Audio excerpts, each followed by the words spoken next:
Bienvenue sur Top Invest, la chaîne des top d'investissement. Ici, on parle essentiellement d'entreprises de qualité. Ces expressions boursières qui font rire et pleurer. C'est un article écrit ici en 2014 par Bernard Mounet qui est toujours d'actualité selon moi en date d'aujourd'hui. Vous vous souvenez, au mois de janvier, on a fait une série de vidéos ici concernant certains articles qui ont été écrits par Bernard Mounet qui travaille au journal Les Affaires, qui a pris sa retraite en date d'aujourd'hui. Donc je vous ai dit ici que voilà, pour ceux qui veulent aller plus loin, je vous encourage vivement à acheter ce livre-ci qu'on appelle Investir à la bourse et s'enrichir pour encourager cet auteur-ci. Et je pense que vous n'allez pas être déçu de ce que vous allez trouver à l'intérieur de ce livre-là. Ok? Donc voilà, c'est à peu près, je n'ai pas de lien d'affiliation ici, donc vous trouvez ça où vous voulez. Mais voilà, à peu près, voilà le nom du livre. Et si vous pouvez également laisser un commentaire ou bien une appréciation sur le site sur lequel vous allez l'acheter, que ce soit sur Amazon, Renaud-Bré ou qu'importe le libraire chez qui vous allez l'acheter, si vous pouvez laisser un commentaire en ligne, ça serait la meilleure des réponses ici à, voilà, le meilleur des soutiens à cet auteur-là. OK? Hormis le fait d'acheter le livre ici. Donc, on continue. Je vais lire cet article ici, on va le commenter. OK? Et vous allez me dire ce que vous en pensez. Je pense qu'il y a toujours des éléments ici qui vont vous rappeler certaines choses. Donc, on s'est souvent moqué des sportifs et des commentateurs sportifs avec leurs expressions souvent ironiques, pour ne pas dire ridicules, comme le proverbial « il a donné son 110%». Mais le monde boursier n'est pas en reste. Il y a de nombreuses expressions carrément irrationnelles comme celle qui tente d'expliquer la baisse importante d'un titre ou d'un indice en disant que les acheteurs ont disparu. Je pense que c'est ce que ça veut dire. Donc les acheteurs sont disparus. Il faut savoir qu'au Québec, ils parlent un français un français québécois, on va le dire comme ça. Ok, donc je ne pense pas qu'on dise que les acheteurs sont disparus. Je pense qu'on voulait dire ici que les acheteurs ont disparu. Donc, je pense que vous avez déjà vu, enfin, je ne parle pas de l'expression en elle-même ici, mais je suis sûr que à chaque fois que vous avez vu un titre baisser ici drastiquement en une journée, vous vous êtes toujours posé la question, mais qu'est-ce qui se passe? Qu'est-ce qui s'est passé? Et il y a toujours des multiples raisons. Certains vont vous dire ici que, ouais, voilà, voilà, comment on dit ça? On va peut-être vous dire ici que oui, les taux d'intérêt, le Jérôme Powell ici a annoncé l'augmentation des taux d'intérêt, c'est la raison pour laquelle ça a baissé. Certains vont vous dire ici que non, le PDG a démissionné, ou on va vous dire que non, les résultats n'étaient pas, voilà, les résultats n'ont pas atteint la cible des analyses, ce genre de choses-là. Il y a toujours une multitude de raisons. Donc, faudrait se rappeler qu'à chaque transaction, il me semble qu'il y a un acheteur et un vendeur. Donc, quand on vous dit ici que les acheteurs ont disparu, ce que ça veut dire techniquement, parce que à chaque transaction, il y a un acheteur et un vendeur. S'il y a un vendeur, c'est parce qu'il y a un acheteur. S'il y a un acheteur, c'est parce qu'il y a un vendeur. Donc, cette expression-là n'a pas trop de sens. Donc, autre exemple, une société publie des résultats conformes aux attentes et le titre baisse. On pourra lire pour expliquer cette fluctuation que les analystes s'attendaient à ce que l'entreprise surpasse les prévisions. Et cette expression me fait toujours sourire. Quand on parle ici d'entreprise qui a raté la cible, qui n'a pas atteint sa cible, la cible des analystes. Donc des gars qui sont là assis devant leur bureau à faire des prévisions sur des papiers, qui ne sont pas dans l'entreprise, qui ne travaillent pas dans l'entreprise, qui ne sont pas là au day-to-day. D'accord? Et voilà, l'entreprise, comme par magie, doit généralement atteindre leur cible. Donc, ce qui est loufoque quand on sait que si les analystes s'attendaient à cela, c'est donc devenu la nouvelle attente, à moins qu'on ait oublié ce que signifie le mot attente. Donc, j'ai tendance à ressentir des frissons lorsque je lis ou entends un analyste ou un gestionnaire déclarer que le risque à la baisse de tel titre est limité. Ça aussi, ça me fait sourire parce que techniquement, un titre, même s'il est d'excellente qualité, peut aller encore plus bas que ça. Par exemple, quand vous voyez Google à une centaine ou à 90 dollars ici, Google peut même aller jusqu'à 10 dollars, enfin Alphabet peut même aller jusqu'à 10 dollars. Vous n'en savez rien du tout. Donc le risque à la baisse d'un titre est illimité. Enfin, techniquement, il peut aller très très bas, d'accord? Il y a pas quand on dit ici quand on dit ici qu'il est limité, peut-être qu'il est limité c'est par rapport à la qualité des fondamentaux, mais il n'est pas limité par rapport à la bêtise des variations, voilà, des variations à court terme ici. Il ne faut pas sous-estimer la bêtise humaine à court terme. Il faut faire très attention. Donc, j'ai appris avec la dure expérience que le risque à la baisse d'un titre est toujours plus élevé qu'on le pense. Donc, ceci me permet de dire ceci. Quand vous achetez un titre aujourd'hui, excusez-moi, hein, mais le cours de l'action s'en fout. Il ne sait pas que vous l'avez acheté à tel prix et que lui doit commencer à monter demain. Non, pas du tout. Si vous avez décidé d'acheter un titre à 100 dollars, c'est parce que vous pensez qu'il vaut plus que 100 dollars. Attention, vous l'avez acheté à un prix de 100 dollars. C'est parce que vous pensez qu'il vaut plus que 100 dollars. Maintenant, le même titre peut se vendre demain matin 24 heures plus tard à 50% de décote par rapport à votre prix d'achat. Donc à 50 dollars. Il faut être prêt à en acheter plus. Sinon, ça ne vaut pas la peine. Si demain on vous vend le même titre à 50% de décote et que vous commencez à paniquer, ça ne vaut même pas la peine de l'acheter à 100 dollars aujourd'hui. OK? Il faut faire très attention. Ça ne vaut pas la peine. Parce que un titre que vous achetez aujourd'hui aura toujours tendance à... Attendez-vous à ce qu'il baisse. Attendez-vous à ce qu'il baisse. Il n'y a même pas de discussion par rapport à ça. OK? Donc, si vous achetez un titre en date d'aujourd'hui, voilà, en espérant qu'il va monter à la fin de l'année, ou etc., non. Les fondamentaux peuvent être extraordinairement bons, mais il ne va pas bouger du tout. D'accord? Ou bien pas aller encore plus bas que ça. OK?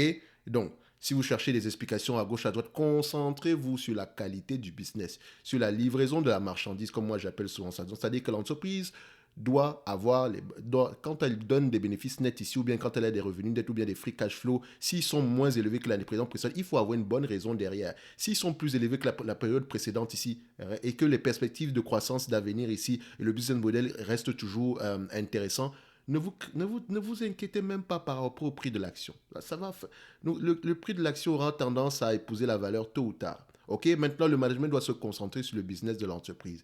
D'accord? À savoir ici, si les prix sont trop bas, le prix de l'action est trop bas, ici, il rachète les actions, il distribue un dividende tranquillement, il rembourse la dette. On continue tous les jours. OK? Et vous devez même être content quand le prix d'une action s'échange à un niveau encore intéressant. D'accord? Ça veut dire que vous avez la possibilité d'en acheter plus chaque jour. Parce que tôt ou tard, un titre qualitatif qui continue à livrer la marchandise, le prix aura tendance à aller épouser la valeur à long, surtout si la valeur est plus élevée que le prix, bien sûr. OK? Donc, on continue ici. Dans le cas de bien des titres spéculatifs, même déprimés, leur risque de baisse est en fait de 100%. Vaut mieux accepter cette réalité froidement que de s'enfuir la tête dans le sable. Donc, c'est-à-dire que quand on achète une entreprise, il faut être prêt à avoir une décote supplémentaire. Quand je dis une décote supplémentaire, il faut être prêt à accepter que le prix continue à baisser. Il faut être prêt à accepter ça en date d'aujourd'hui. D'accord? Même si vous pensez que l'entreprise est extrêmement sous-évaluée en date d'aujourd'hui, vous pouvez encore, par rapport à votre prix initial ici, votre PRU initial ici, ce PRU initial peut encore être plus bas que ça. Enfin, quand je dis le PRU, votre prix d'acquisition ici, d'accord? Le prix de l'entreprise peut aller à un prix encore plus bas que ça. D'accord? Donc, ça ne veut pas dire que le jour où vous allez l'acheter, ça va augmenter directement. Non. Si je l'achète à 10 dollars, je dois être prêt, je dois accepter que l'entreprise peut aller jusqu'à 1 dollar. Et comme je l'ai dit précédemment, ici, ce sont les fondamentaux qui doivent vous intéresser, quantitatifs comme qualitatifs. OK? Donc, voici d'autres expressions répandues assez ironiques. Première expression. Nous préférons attendre car il y a trop d'incertitudes. Vraiment génial.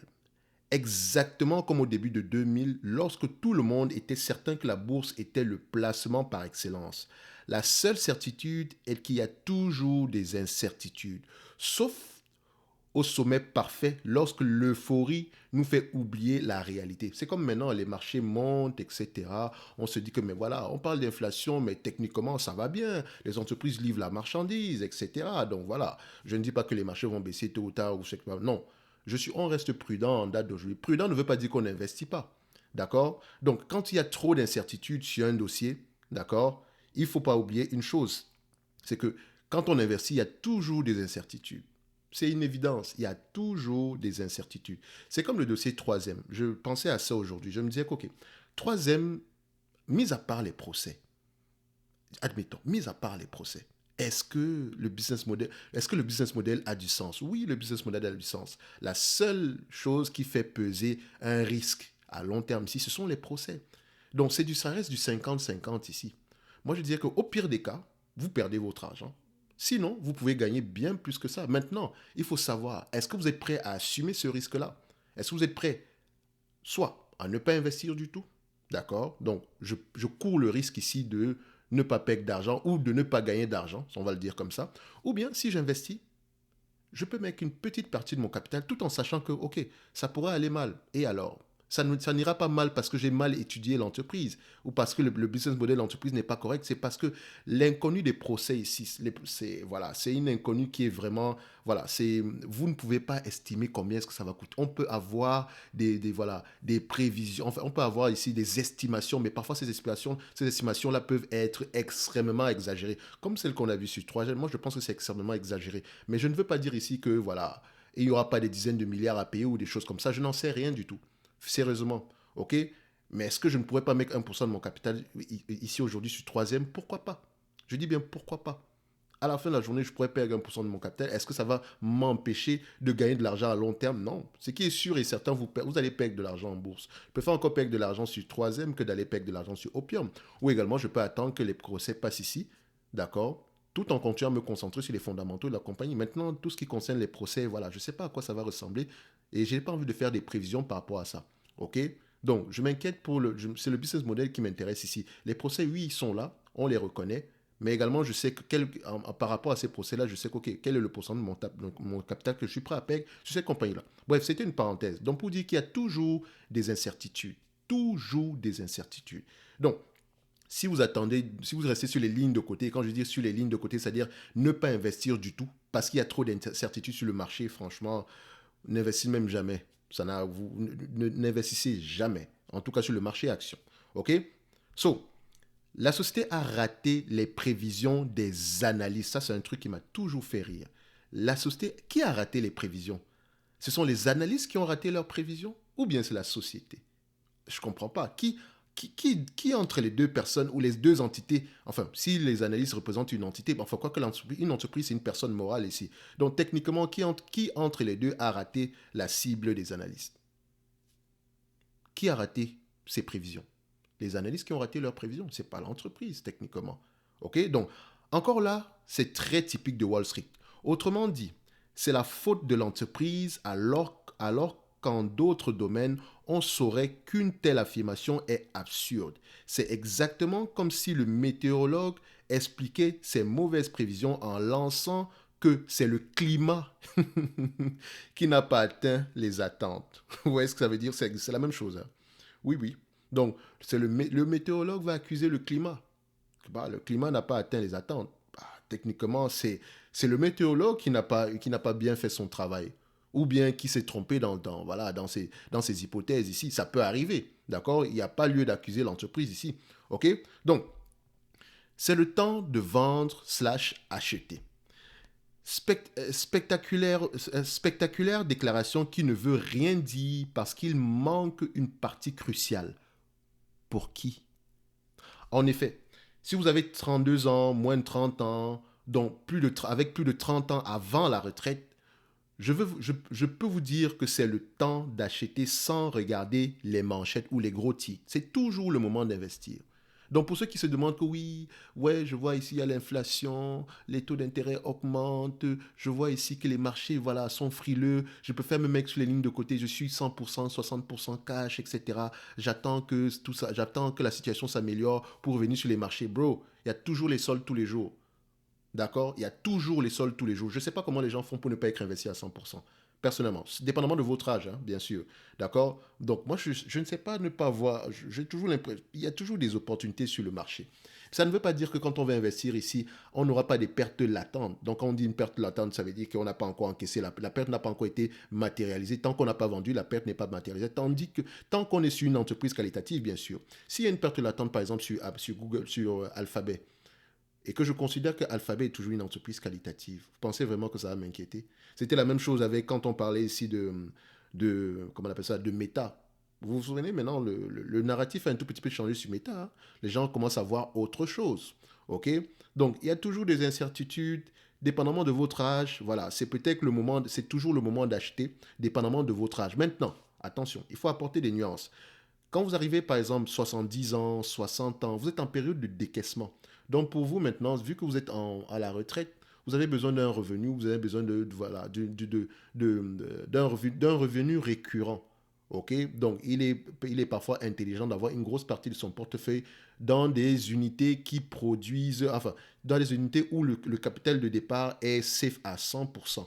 Parce que quand vous investissez sur le marché action, le capital de départ n'est pas safe à 100%. Donc, vous serez dans les obligations ou des choses comme ça, ou peut-être dans l'immobilier physique, des choses comme ça. OK? Donc, il dit ici, par contre, si vous avez 78 ans, peut-être que c'est plutôt le temps de vendre. Vous ne pensez pas? Donc, ça dépend de votre âge. OK? Donc, quand on dit c'est le temps de vendre ou d'acheter, ça dépend. Il faut toujours apporter des nuances. OK? Moi, personnellement, c'est toujours le moment d'acheter. Donc, c'est prochaine affirmation ici, ou bien un prochain exemple, c'est C'est le prochain Black Swan. Donc, déjà, qu'est-ce qu'un Black Swan? C'est très drôle d'entendre cela de la bouche d'un financier qui se prend pour un petit génie. Il dit une sottise car, par définition, le Black Swan est un événement qu'on ne peut pas prédire. C'est ce qui le rend si dangereux. Donc, pour ceux qui pensent que, par exemple, l'Ukraine, ici, c'est le Black Swan, c'est peut-être pas le Black Swan parce que techniquement, tout le monde le voit présentement. Donc, le Black Swan arrivera peut-être d'un événement qu'on ne voit pas maintenant, mais qui, quelques mois plus tard, va se dire, mais en fait, en réalité, ça a commencé là-bas. D'accord? Donc, c'est un événement qu'on ne peut pas prédire. D'accord? Donc, quand on vous dit ici que c'est le prochain Black Swan, c'est pour ça que j'évite les chaînes qui parlent et qui sont toujours négatifs. À chaque fois, c'est la fin du monde, c'est la guerre, c'est le rouge, c'est machin. Oh là là, on ne peut pas vivre dans un monde où on est trop pessimiste, je vous assure. Je sais que la période actuelle, et c'est une période assez compliquée, d'accord? Je le sais, je le vois tous les jours. Mais ça ne veut pas dire que voilà, je vais être extrêmement prudent, non. Je vais uniquement sélectionner des actifs qui me semblent, qui me permettent ici de pouvoir au moins garantir la protection de mon capital. Enfin, quand je dis garantir, la probabilité ici que mon capital soit protégé est élevée. Donc, uniquement investir dans des entreprises qui me permettent d'avoir une probabilité ici de récupérer, une probabilité élevée de récupérer au moins mon capital de départ. Donc, je n'achète pas d'entreprises ici qui ont une énorme dette ou bien qui ne peuvent pas repayer cette dette-là, ou bien également ici, voilà, qui ont un business model ici qui ne rapporte pas encore d'argent, ou bien qui ne s'autofinancent pas. OK? Et encore, il faut même encore que le prix soit assez intéressant. Donc, on continue. Très mauvaise journée à la bourse alors que le Dow Jones ou le TSX a perdu 50 points ou 100 points. Donc ça peut être le CAC 40, ça peut être le S&P 500. Vous entendez souvent parler de ça. Donc très mauvaise journée aujourd'hui. Le CAC 40 a perdu 2 points, 5 points, 100 points, je ne sais pas. Ça ne veut rien dire du tout. Franchement, je ne sais même pas comment vous faites souvent pour vous intéresser à ce genre de choses-là. Ça ne veut strictement rien dire. Et alors?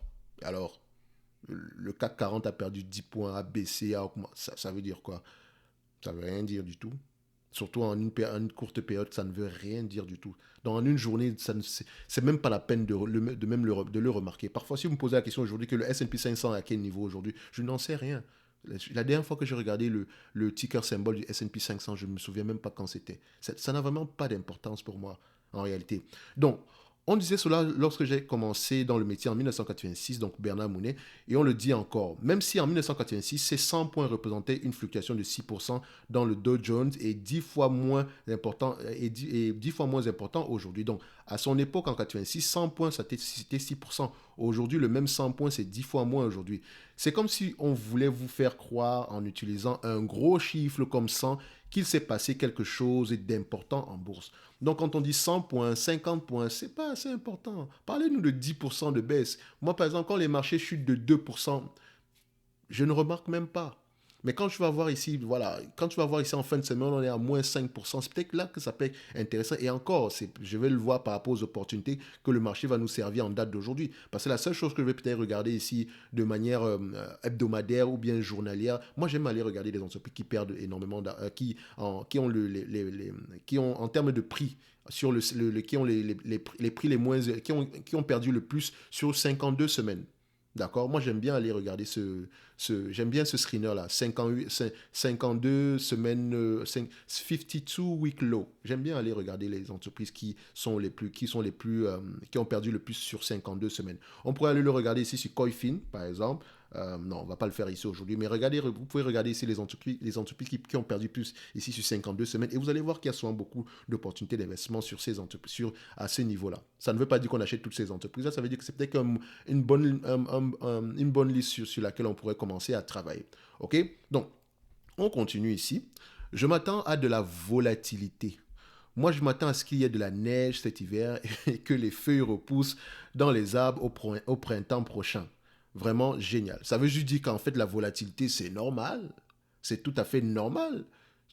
Tu t'attends de la volatilité, mais c'est normal. Je m'attends à ce que le jour se lève après que la nuit soit tombée. Donc, c'est normal. D'accord? Donc, c'est un achat fort. C'est sûr que vous avez déjà entendu ça. Achat fort. Le proverbial strong buy, qui veut dire je ne sais pas trop.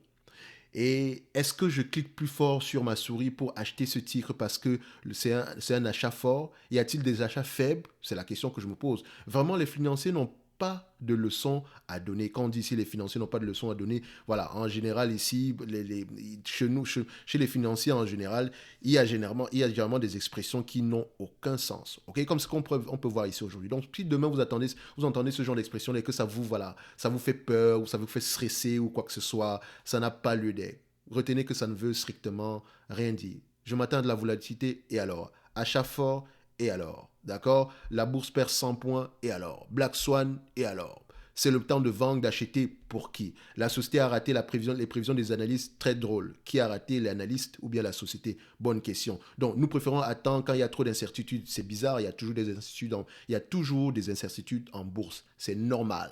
OK?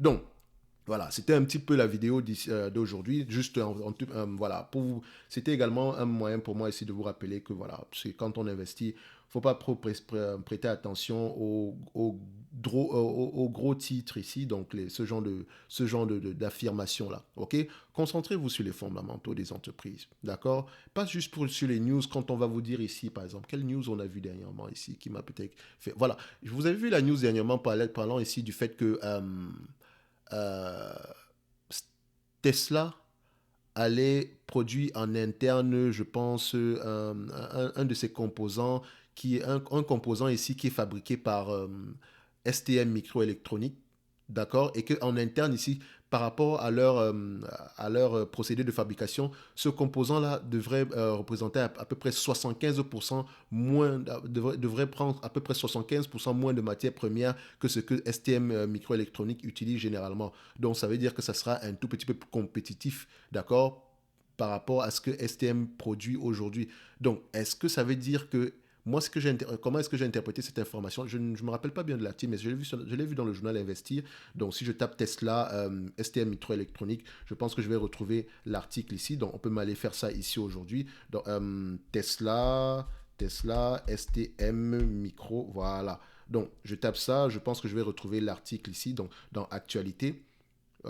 Tesla se passera en partie à l'avenir des services de STM Microélectronique. Donc, elle nécessite 75% de carbure de silicium en moins. Donc, le carbure de silicium, c'est un élément, un composant ici que STM Microélectronique pour fournir à Tesla. Et Tesla a décidé de faire cela, de produire ses propres éléments ici en interne et que c'est ce qu'elle va produire ici. Le composant alternatif ici va utiliser 75% moins, va nécessiter 75% moins en termes de carbure de silicium. Donc, au total, ici, on n'aura que de 25%. Donc, maintenant, moi, quand j'ai vu cette nouvelle-là, je suis allé dans les rapports financiers parce que je me suis posé la question à savoir, mais Tesla représente quel pourcentage ici des ventes en termes de chiffre d'affaires pour STM Microélectronique? Ce n'est pas une métrique qu'ils ont à peu près divulguée.